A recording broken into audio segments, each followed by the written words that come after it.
Shalom, saudaraku yang diberkati oleh Tuhan Yesus Kristus. Saya percaya, berharap, dan berdoa setiap saudara yang mengikuti program ini akan diberkati oleh Tuhan Yesus Kristus. Topik kali ini kita akan melanjutkan sebuah pembahasan tentang tak ada badai yang abadi, bagaimana cara mengatasi kesulitan, bagian yang kedua. Saudaraku, pada bagian yang pertama, saya telah membagikan kepada saudara sekaliannya sebagai langkah awal untuk kita bisa menyelesaikan kesulitan kita adalah kita harus mengenal sifat dari setiap kesulitan yang kita hadapi. Di langkah yang pertama, bagian yang pertama saya sudah sampaikan bahwa setiap kesulitan itu bersifat tidak luar biasa. Yang kedua, setiap kesulitan itu bersifat tidak melampaui kekuatan kita. Dan yang ketiga, setiap kesulitan bersifat tidak sempurna. Dan sifat yang keempat adalah setiap kesulitan bersifat tidak abadi. Nah, melalui bagian yang pertama yang sudah saya sampaikan beberapa waktu yang lalu, seharusnya kita bisa memiliki sebuah sikap yang benar pada waktu kita menghadapi kesulitan kita. Sikap yang benar adalah aku percaya bahwa setiap kesulitan yang aku hadapi pasti bersama dengan Tuhan dapat aku selesaikan. Nah, saudaraku, sikap ini menjadi langkah yang kedua untuk kita menyelesaikan setiap kesulitan kita, setiap pergumulan yang kita hadapi. Nah, langkah yang kedua yaitu miliki sikap yang benar. Saudaraku yang dikasihi oleh Tuhan Yesus Kristus, saya dalam kesempatan yang diberkati oleh Tuhan ini ingin membagikan kepada saudara tentang dua kelompok orang yang memiliki Tuhan yang sama, memiliki kitab suci yang sama, memiliki pendeta yang sama, memiliki latar belakang yang sama, memiliki pengalaman-pengalaman akan pekerjaan dan mujizat Tuhan yang sama. Nah, sekali waktu mereka, dua kelompok ini menghadapi kesulitan yang sama persis. Tetapi mengherankan adalah apa yang terjadi atas mereka itu berbeda. Kelompok yang pertama itu dihancurkan oleh kesulitan yang mereka hadapi, sementara kelompok yang kedua itu menghancurkan kesulitan yang mereka hadapi. Kelompok yang pertama itu diubah oleh kesulitannya menjadi arang, dan sementara kelompok yang kedua itu mengubah kesulitannya menjadi berlian. Kelompok yang pertama kesulitan mereka menjadi kutuk, dan kelompok yang kedua kesulitannya menjadi berkat. Saudaraku, dan tahukah saudara bahwa semuanya itu dimulai dari sikap mereka masing-masing. Nah, hal ini dikisahkan di dalam kitab Bilangan pasal yang ke-13 dan juga pasal yang ke-14. Kita akan baca beberapa ayat dari Bilangan pasal yang ke-13 dan pasal yang ke-14. Kita tidak baca semuanya, kita baca beberapa bagian, ya saudaraku yang dikasihi Tuhan Yesus Kristus. Kita lihat mulai dari ayat yang pertama terlebih dahulu, ya. Ayat yang pertama, firman Tuhan mengatakan, Tuhan berfirman kepada Musa, suruhlah beberapa orang mengintai tanah Kanaan yang akan kuberikan kepada orang Israel. Dari setiap suku nenek moyang mereka haruslah kau suruh seorang, semuanya pemimpin-pemimpin di antara mereka. Lalu Musa menyuruh mereka dari padang gurun Paran sesuai dengan titah Tuhan. Semua orang itu adalah kepala-kepala di antara orang Israel. Sampai ayat yang ketiga kita berhenti sejenak. Saudara yang dikasihi Tuhan Yesus Kristus, singkat cerita akhirnya 12 orang yang dipilih oleh Musa itu diutus oleh Musa untuk mengintai daripada tanah Kanaan. Selama 40 hari mereka mengintai, dan setelah 40 hari mereka kembali menghadap Musa dan kemudian menyampaikan laporan mereka, menyampaikan apa yang mereka lihat, menyampaikan apa yang menjadi pengalaman mereka selama berada di dalam pengintaian. Dan kisahnya sebagai berikut. Ayat 28. Ayat 28, ini laporan dari antara mereka, ya. Hanya bangsa yang diam di negeri itu kuat-kuat dan kota-kotanya berkubu dan sangat besar. Juga keturunan Enak telah kami lihat di sana. Kemudian ayat yang ke-30, kemudian Kaleb mencoba menenteramkan hati bangsa itu di hadapan Musa. Katanya, tidak, kita akan maju dan menduduki negeri itu, sebab kita pasti akan mengalahkannya. Tetapi orang-orang yang pergi ke sana bersama-sama dengan dia berkata, kita tidak dapat maju menyerang bangsa itu karena mereka lebih kuat daripada kita. Juga mereka menyampaikan kepada orang Israel kabar busuk tentang negeri yang diintai mereka dengan berkata, negeri yang telah kami lalui untuk diintai adalah suatu negeri yang memakan penduduknya, dan semua orang yang kami lihat di sana adalah orang-orang yang tinggi-tinggi perawakannya. Juga kami lihat di sana orang-orang raksasa, orang Enak yang berasal daripada orang-orang raksasa, dan kami lihat diri kami seperti belalang, dan demikian juga mereka terhadap kami. Saudaraku yang dikasihi oleh Tuhan Yesus Kristus, waktu mereka diutus Musa untuk mengintai tanah Kanaan, mereka berangkat bersama-sama dengan tujuan yang sama, pengharapan yang sama, misi yang sama, iman yang sama. Tetapi setelah mereka balik kembali setelah pengintaian itu, mereka menjadi berbeda. Satu kelompok yang awalnya berangkat bersama-sama, kemudian kembali terpecah menjadi dua kelompok. Kelompok yang pertama saya sebut kelompok 10, kelompok yang kedua saya sebut kelompok 2, karena terdiri dari 10 orang dan 2 orang. Dan 2 orang itu adalah Kaleb dan Yosua. Nah, kita melihat, saudaraku, kita akan belajar, ya, kita akan pelajari perbedaan di antara dua kelompok ini, baik kelompok 10 maupun kelompok 2, tentang fakta, penilaian, dan iman mereka. Nah, saudaraku yang dikasihi oleh Tuhan Yesus Kristus, kita bicara dulu tentang fakta. Ya. Fakta yang mereka hadapi itu sama, baik yang dihadapi oleh 10 orang atau kelompok 10 maupun yang dihadapi oleh kelompok 2, itu fakta yang mereka hadapi sama.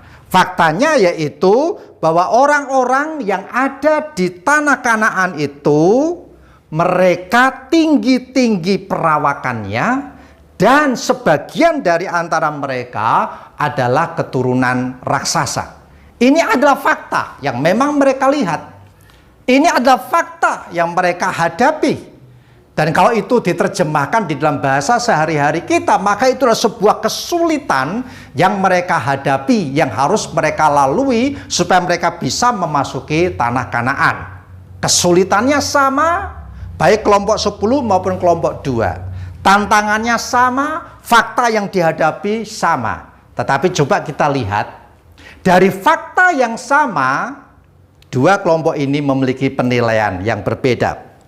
Penilaian kelompok yang 10, pada waktu kelompok 10 ini melihat fakta itu, lalu saudara bisa perhatikan di ayat yang ke-31, ya, kelompok yang 10 itu menilai seperti ini, mereka lebih kuat daripada kita.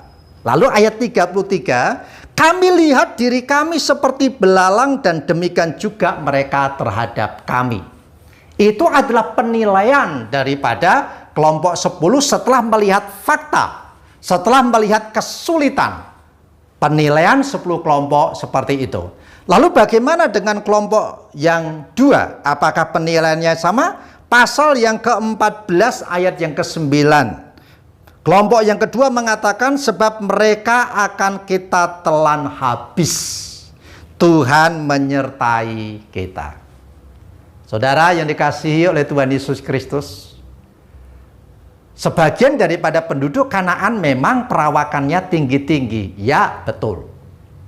Sebagian dari antara mereka adalah keturunan raksasa. Ya, betul. Dari situ kelompok 10 akhirnya mengatakan bahwa mereka lebih kuat daripada dirinya. Coba kita memperhatikan hal ini. Tinggi perawakannya, betul, itu fakta. Sebagian keturunan raksasa, betul, itu fakta. Tetapi soal lebih kuat, itu belum tentu fakta. Soal lebih kuat itu adalah penilaian daripada kelompok 10. Mereka betul tinggi-tinggi perawakannya. Mereka betul sebagian adalah keturunan raksasa. Tetapi soal mereka memandang 10 orang atau pengintai-pengintai atau bangsa Israel itu seperti mereka melihat belalang, itu belum tentu fakta. Itu adalah penilaian daripada kelompok 10 atas apa yang mereka lihat. Saudaraku, kita bisa membedakan antara fakta dan penilaian di sini. Setelah kita perhatikan fakta, kita perhatikan penilaian, nah kita kemudian perhatikan keyakinan dan iman. Ya, keyakinan atau iman daripada kelompok yang pertama, yaitu kelompok 10, mereka akhirnya memiliki sebuah keyakinan, kita tidak dapat maju menyerang mereka itu. Ayat 31. Kemudian kelompok yang kedua memiliki sebuah keyakinan, ayat 30, sebab kita pasti akan mengalahkannya. Dari fakta yang sama muncul penilaian yang berbeda. Penilaian yang berbeda melahirkan keyakinan dan iman yang berbeda. Kita perhatikan bagaimana sikap daripada kelompok 10 itu. Sikap mereka akhirnya mempengaruhi apa yang mereka katakan. Sikap mereka mempengaruhi penilaian diri mereka terhadap diri mereka sendiri dan terhadap orang lain. Sikap mereka mempengaruhi sebagian besar daripada orang-orang yang ada di sekitar mereka. Bahkan hampir seluruh daripada bangsa Israel, umat Tuhan pada waktu itu juga terpengaruh oleh sikap daripada kelompok yang ke-10. Dan yang lebih mengenaskan lagi adalah sikap mereka akhirnya mempengaruhi apa yang mereka dapat. Pasal yang ke-14 akan kita perhatikan, ayat yang ke-28 sampai dengan ayat yang ke-30.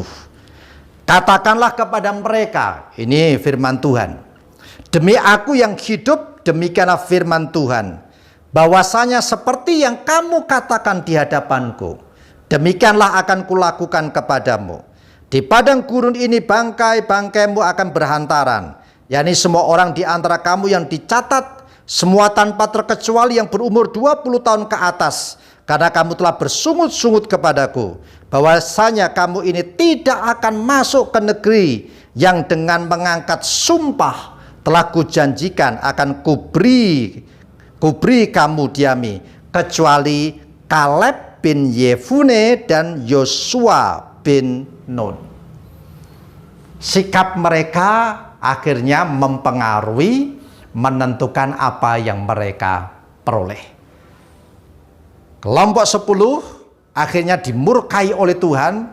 Tuhan begitu marah dengan mereka dan akhirnya membinasakan mereka. Dan orang-orang yang berusia di atas 40 tahun itu, yang terpengaruh oleh perkataan dan sikap daripada kelompok 10, akhirnya pun tidak diizinkan oleh Tuhan untuk masuk ke tanah perjanjian. Tetapi Kaleb dan Yosua beroleh kesempatan untuk masuk ke tanah perjanjian. Dan itu semuanya dimulai oleh sikap mereka. Nah, saudaraku yang dikasihi oleh Tuhan Yesus Kristus, kesulitan apapun itu bentuknya, setiap kesulitan yang kita hadapi bisa kita sikapi sebagai sebuah kutuk atau berkat. Setiap kesulitan yang kita hadapi bisa kita sikapi sebagai sebuah rintangan ataukah tantangan. Setiap kesulitan yang kita hadapi bisa kita sikapi sebagai masalah atau sebagai sebuah kesempatan. Setiap kesulitan yang kita hadapi bisa kita sikapi sebagai sebuah kesusahan atau kebahagiaan. Nah, saudaraku, jikalau hari-hari ini kita masih memiliki sikap yang salah di dalam menyikapi kesulitan, kita anggap itu sebagai sesuatu yang menyusahkan, sebagai sesuatu yang merintangi, sebagai sesuatu yang tidak mengenakkan. Mari saya ajak untuk kita membangun sikap kita. Membangun sikap kita dengan cara yang sangat sederhana sekali. Banyak membaca firman Tuhan, bergaul dengan Tuhan, dan bergaul dengan orang-orang yang memiliki sikap yang benar dan sikap yang positif. Saudara, saat kita mengubah sudut pandang kita, maka kita akan melihat gambaran yang berbeda. Oleh sebab itu, Tuhan berkata kepada kita semuanya di dalam Yakobus pasal yang pertama, ayat yang kedua, firman Tuhan mengatakan bahwa anggaplah sebagai suatu kebahagiaan apabila kamu jatuh ke dalam berbagai-bagai pencobaan. Saudaraku yang dikasihi Tuhan Yesus Kristus, ini adalah langkah yang kedua untuk kita mengatasi kesulitan kita. Miliki sikap yang benar dalam menghadapi setiap kesulitan yang ada, karena sikapmu menentukan apa yang akan engkau peroleh. Bagi saudara yang belum subscribe, mari saya ajak untuk saudara subscribe program ini. Dan jikalau saudara diberkati sekecil apapun berkat yang saudara terima melalui program ini, jangan segan untuk membagikannya kepada orang lain. Karena dengan jalan membagikannya, saudara telah mengambil bagian di dalam pemberitaan firman Tuhan. Tuhan memberkati saudara sekalian. Amin.